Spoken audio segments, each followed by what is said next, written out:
What's up, YouTube? It's your boy JMeat619 coming to you back with another video.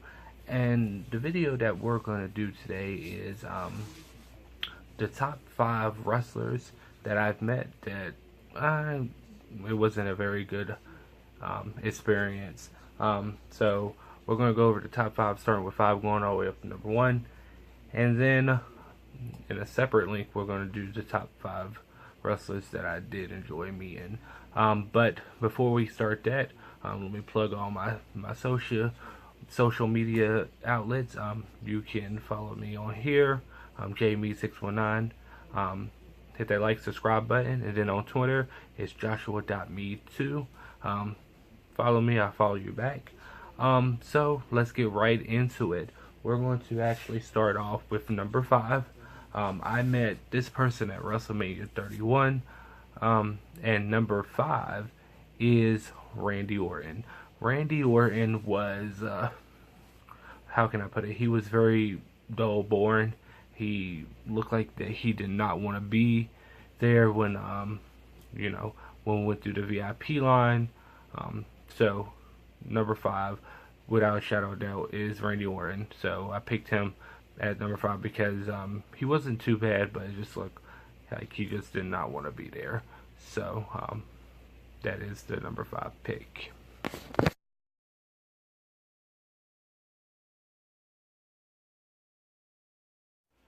Alrighty, going right back into it. Number 4 was at WrestleMania 32 in Dallas.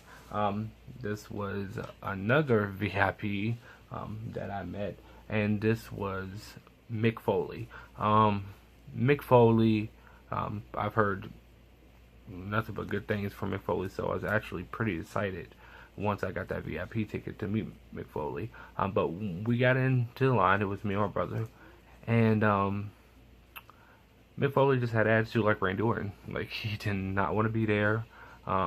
He was very weird. He was fist bumping people. People were trying to shake his hand.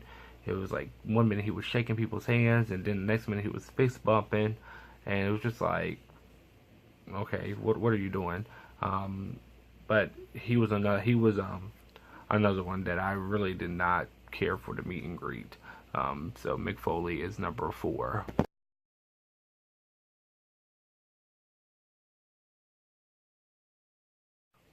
Alrighty, number 3 was at WrestleMania 31 in San Jose.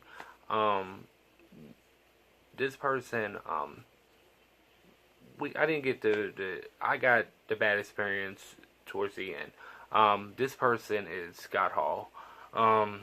When we got into the queue for Scott Hall, because it was Scott Hall and Jim Duggan doing the siding, we got into the queue. We were pretty deep into the queue, but it was well enough time that we should have been able to meet both of them.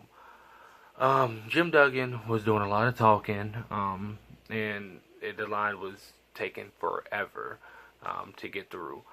So as we're going through the line, I'm like the 4th person that's about to go on stage, and they cut the line off completely. They cut us off, and there was a whole line still there. They didn't cut that line off for Scott Hall or anything. That line was pretty bad.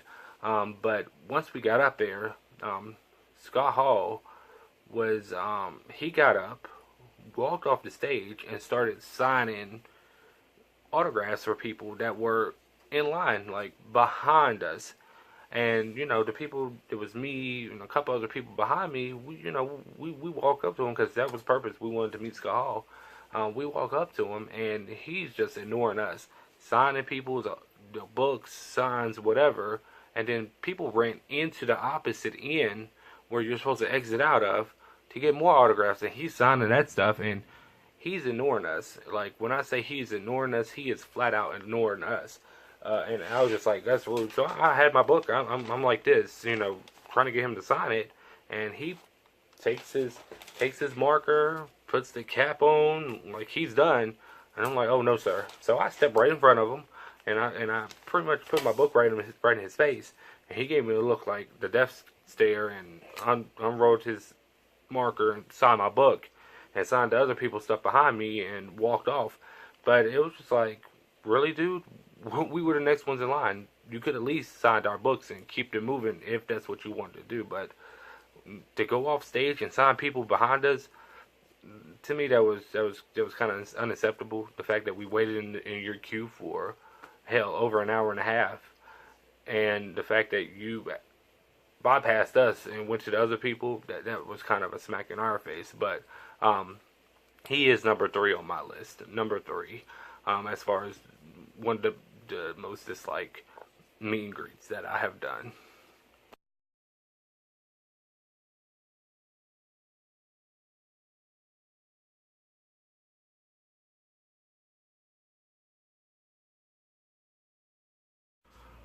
Alrighty, so we are on to number 2.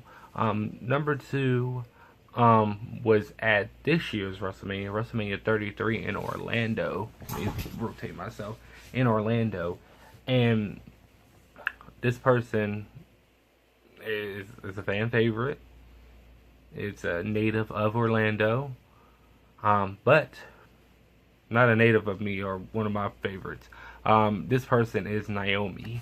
I met Naomi at Access, at this year's WrestleMania Access. When you look at the picture, you will see that it's a weird picture. You know, was in the very first line to meet Naomi. I'm pretty excited to meet Naomi. Like, okay, Naomi's here, ready to meet her. All right, let's get it going.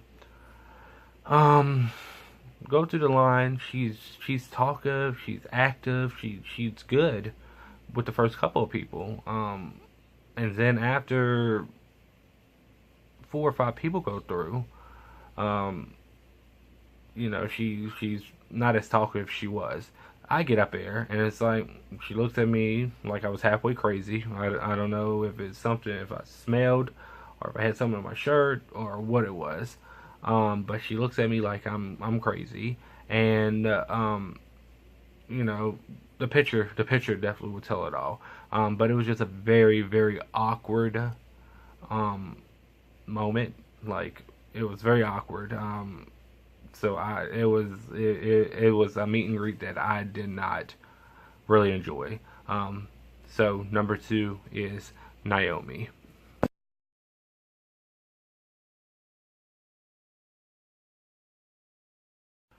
Alrighty, guys, we are at our number 1. And I apologize if I'm dropping the camera. I'm trying to do the whole edit thing, you know, because I've been out of commission for a couple of months and I'm getting back into this YouTube channel. And I promise you, I'm going to stay in touch and I'm going to be uploading videos on a regular. I promise you that. I just got a lot going on. I started school and everything like that, and working full-time job and having a part-time job is a lot on my plate right now. But I'm not going to neglect the YouTube subscribers that are here, and I'm not going to neglect the YouTube community, because, you know, hey, it is what it is. That's how we get our plugs and whatnot through. But anyway, number 1 is, without a shadow of a doubt, Jake the Snake Roberts. This was at WrestleMania 31. It was Thursday Access. This is the very first Access of the event. It was Ivory and Jake the Snake Roberts signing. So, you know, I'm like, okay, you know, if I get Ivory, get Jake Snake, legend, I get both of them real quick, and, you know, in the session. So I get in the line, and this line takes forever. Because Ivory, anybody that's met Ivory will know that she's a talker. She talks to people. That's cool. So the line was moving kind of slow, and as the line was progressing, you know, going deeper into it, of course, I get into the very first thing, and it's like, okay, we need to get these people out of here because Access is about to close. Well, Jake the Snake Roberts was like, okay, we're gonna move them on out. So there was a couple in front of me, and the guy, I'm sorry, they were behind me. So I go up and I read inside my book, get Jake the Snake, and Jake is drinking the water. I was like, oh, you're a little thirsty from all the talk you're doing. He's like, next. I'm like, okay, whatever, no big deal. I know you're rushing, you gotta get out of here. Well, I was talking to the couple behind me, so I was waiting for them to get done, so I can just walk with them out to access. And the guy was talking to Jake, and he was like, "Oh, your childhood hero. I idolized you growing up, etc., etc., etc." Jake looked at him. He said, "How about you walk and talk and tell me the story as you walking towards the exit?" That was just disrespectful, and it's just like, fact, really, this dude is pouring his heart out to you, and you just flat out, I feel, disrespected him. Like, that's just like, that's too much. And the fact that he didn't do it to me, but it's the fact that I witnessed it, and Jake was kind of rude to me. So it's just like I kind of put all of them together and say that he is probably by far the worst meet and greet. And it was just that comment. The guy was pouring his heart to him, and he's like, keep it moving and talk as you walk towards the exit. And it just showed me that Jake was not paying any attention to what that guy was saying to him. And so Jake the Snake Roberts is definitely number one on my list. I haven't really had that many bad experience with the superstars as far as meet and greets. I really haven't had that many bad experience. So it was kind of hard to come up with this list. But my next list, it was pretty easy, and I'm gonna do some honorable mentions and those as well. So I'm not gonna have a top. I'm gonna have a top 5, but I'm gonna definitely do a couple honorable mentions and show the pictures with those. So if you like the video, hit that like button, subscribe, and follow me on Twitter, Joshua.me2. I will be putting up the Slam Crate unboxing. I know it's late, but hey, I'm just going to put context on here because I've been missing out on you guys for so long. Also, we will be going to SummerSlam, so I will be doing a day in the life video of SummerSlam. So you guys stay tuned for that and catch those daily vlog videos. I should be with another YouTuber. I'm not going to say the name just in case it don't follow through, but but we're gonna get these videos up, and I'm gonna stay active with you guys. But like I said, hit that like, subscribe button, and follow me on Twitter. You guys have a great one. See you next time.